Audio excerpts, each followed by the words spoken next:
Dueling had been the way that officers and gentlemen would settle their matters of honour.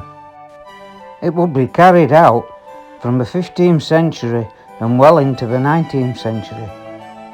The last recorded duel in Liverpool was in 1805, involving the well-known merchant and slave trader John Bolton.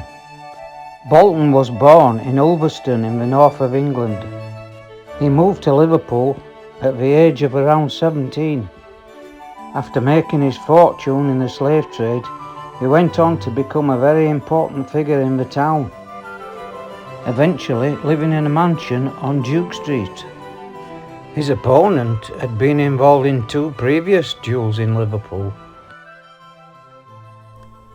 When customs jerker Brian Blundell died, the office became available and John Bolton recommended a certain Mr. Edward Brooks.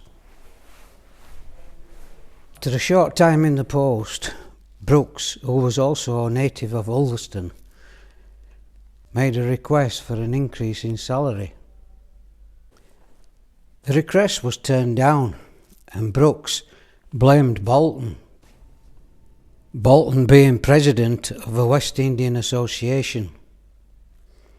Each time their paths crossed, Brooks would throw insults at Bolton.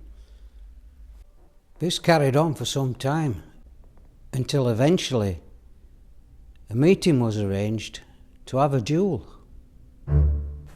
It was to take place at Miller's Dam, just off Egbert Road, but it never did take place because someone informed the authorities. Once again, Brooks blamed Bolton, but it was eventually proved that it was one of Brooks' friends who informed the authorities. The pair of them were arrested and bound over for 12 months to keep the peace.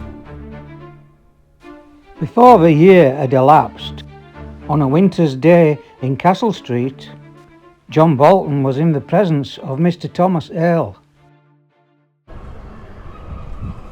This is Castle Street today, slightly different from what it was in 1805. It was while walking down here one day with Thomas Earle that Brooks approached him again. The constant harassment and insults were in such a way that Mr. Bolton felt he had no choice but to issue another challenge to Brooks. The authorities intervened once again, and Brooks was taken into custody. He was only held for a matter of hours, and as soon as he was released, he sent a friend to Bolton to arrange to settle the matter. And on the 20th of December 1805, Brooks and Bolton came together again, in a field which was only 200 yards from where Brooks lived in Dolby Street, not far from St. Jude's Church, which was demolished in the 1960s to make way for the Royal Hospital. By the time they arrived at their designated area, it was dropping dark. Brooks had Mr. Forbes as his second. Bolton had Mr. Harris, who had also taken the precaution of bringing along Mr. Park, the surgeon. The tension was also increased as the seconds had difficulty loading the pistols.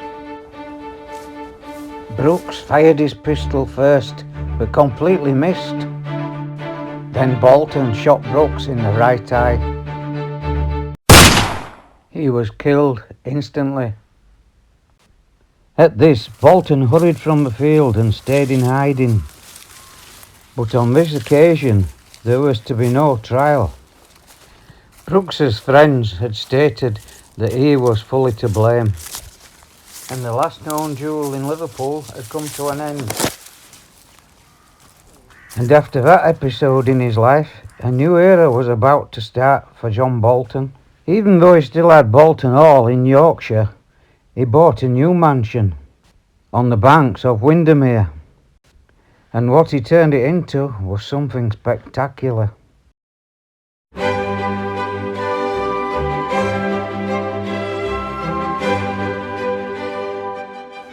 If you'd like to know more about John Bolton and his life in Cumbria, Liverpool and the West Indies, please watch my video entitled simply Liverpool slaver.